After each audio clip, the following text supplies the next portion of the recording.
Let's talk some sword and sorcery. It's time for some Conan.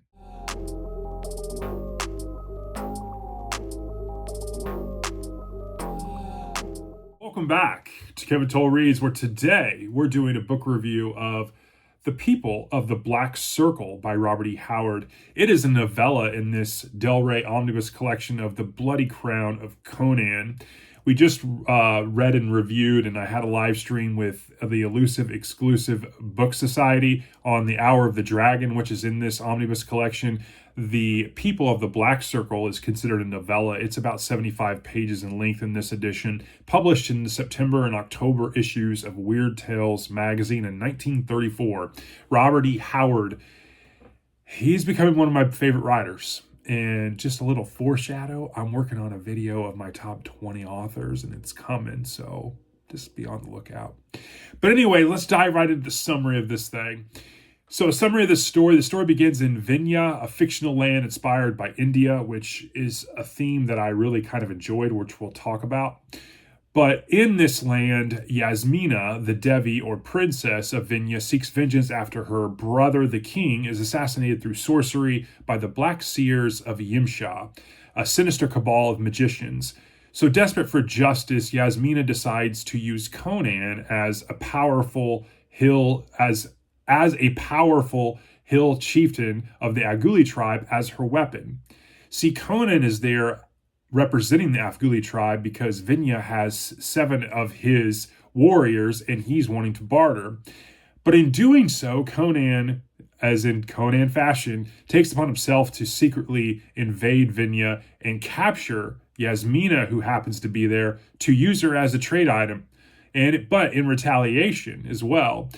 Lo and behold, to Conan, Yasmina has an alternate plot, an alternate devious mind. And so lo and behold, Conan is forced into a situation where he must battle things that he didn't see coming.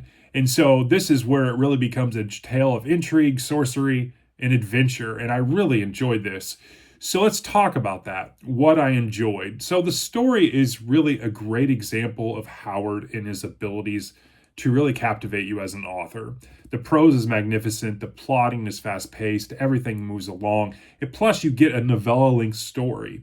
Unlike some of the other tales, which I've also really enjoyed, Howard is able to spin a more robust story of Conan and weave in more characters and more conflict than in a normal tale, and it shows, and his strength is really evident in this. As we just got finished reviewing and discussing on the Elusive Exclusive Book Society, we had The Hour of the Dragon, and it was a fantastic read. It is also in this omnibus collection, and it is a full-length book.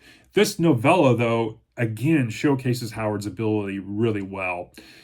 It is also really evident, and I touched on this earlier, that you get to see how Howard uses fictional cities and places and geography, but with like a real world modern twist. I mean, we have Vinya, which is kind of India. We have mentions to cities that are from Iran. You have one that is a part of the word Afghanistan. You have the Himalayan mountains that are kind of touched on in one of the mountain ranges that is mentioned. So it's really interesting that he does that.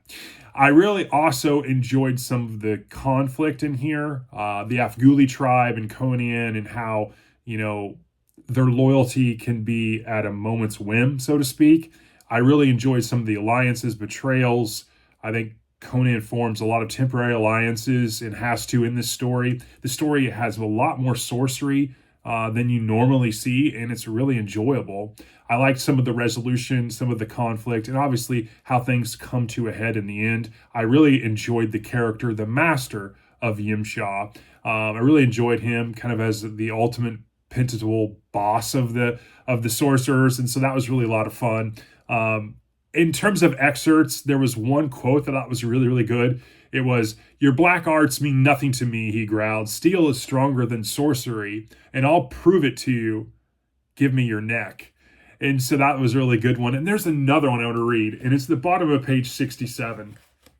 I thought it was really cool. It gave me a lot of Indiana Jones vibes, but it was, It was this. He held out his hand as if to receive something, and the Turanian cried out sharply like a man in mortal agony. He reeled drunkenly, and then, with a splintering of bones, a rending of flesh and muscle, and a snapping of mail links, his breast burst outward with a shower of blood, and through the ghastly aperture, something red and dripping shot through the air and into the master's outstretched hand.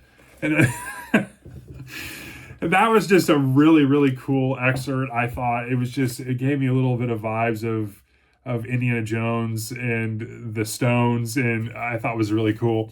In terms of rating, I gave this a 4.5. Really fun, enjoyable read. I enjoyed it a lot. Again, Howard impresses upon me his ability with this character to really weave some tales, and it's just a lot of fun. This is really had a really good dynamic, a really good plot. It kept it simple, but it induced a lot of different characters that are introduced, and just had these multiple plot threads and treachery and alliances. It was done well. In terms of overall impression, again, Howard really kind of knocks out of the park at a novella length. I think he does a good job even at the shorter tale length, but this one is it's really, really good. And it's definitely a must for fans of Conan. If you're a fan and you've not read The People of the Black Circle, you definitely should.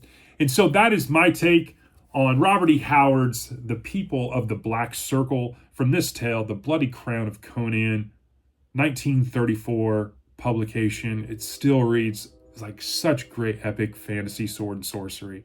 You definitely should check out Conan if you haven't. I am still enamored by him.